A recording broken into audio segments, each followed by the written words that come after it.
जी जल्दी चलिए वरना मैं आज स्कूल में देरी से पहुंचूंगा। मेरी टीचर बहुत गुस्सा करती है। हाँ हाँ बेटा, अभी चलते हैं, बस 2 मिनट रुको। तभी रमेश की पत्नी कमरे से बाहर आती है और रमेश से कहती है, सुनिए जी, आज शाम को आप ऑफिस से जरा जल्दी घर आ जाइएगा।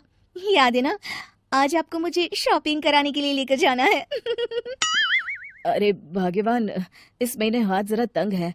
मेरी मानो तो शॉपिंग का विचार कुछ दिनों के लिए अपने दिमाग से निकाल ही दो।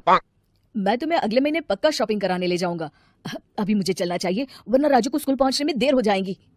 देखिए जी, अब आपके ये बहाने पुराने हो चुके हैं।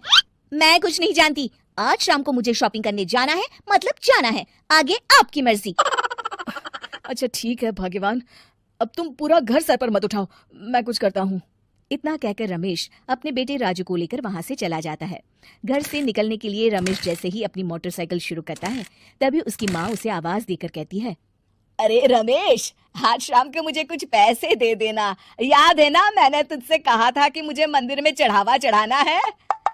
अरे माँ, मेरी तनख्वाह आने में अभी 10 दिन बचे हैं, अभी मेरे पास बिल्कुल पैसे नहीं है। हाँ, मेरी तनख्वाह मिलते ही मैं तुम्हें पैसे दे दूंगा। रमेश की माँ चिढ़कर कहती है, अरे तेरा दिमाग तो खराब नहीं हो गया? मैंने तेरे भरोसे मंदिर के पुजारी जी से वादा कर दिया है और तू कह रहा है कि पैसे नहीं है।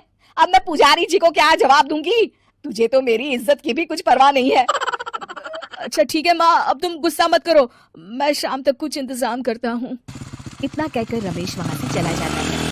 फिर दोपहर को जब रमेश अपने दफ्तर में बैठा होता है, तब उसे अपनी पत्नी और माँ की बातें याद आती हैं। रमेश अपने दफ्तर के एक साथी मोहन से कुछ रुपए उधार मांगता है। अरे भाई मोहन, मेरा एक छोटा सा काम कर दो, मुझे कुछ रुपयों की सख्त जरूरत है।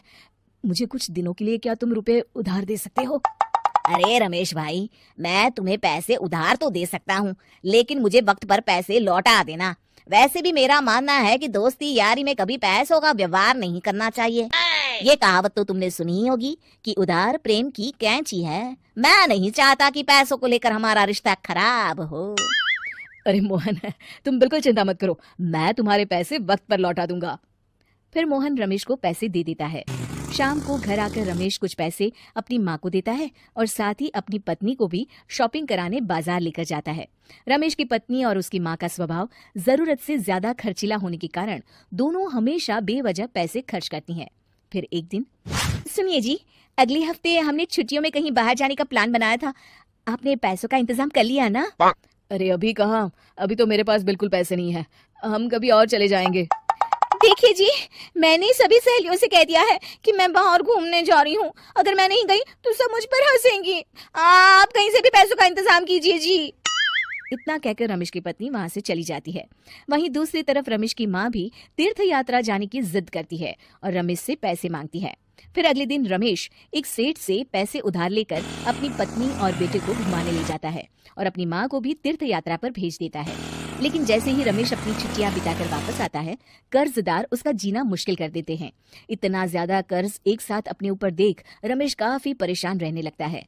फिर एक दिन राजू की स्कूल की फीस वक्त पर न भर पाने के कारण रमेश को स्कूल में बुलाया जाता है। स्कूल के प्रिंसिपल साहब रमेश को सख्त हिदायत देते हैं कि अगर वक्त पर स्कूल की फीस नहीं भरी गई तो उनके बेटे का नाम स्कूल से काट दिया जाएगा। अपने बेटे की स्कूल की फीस भरने के लिए रमेश अपने दोस्त गिरधारी से कुछ पैसे उधार ले लेता है और स्कूल की फीस भर देता है। रमेश की माँ और उसकी पत्नी खर्चे और घर की जिम्मेदारी संभालते संभालते धीरे धीरे रमेश पूरी तरह कर्ज में डूब जाता है।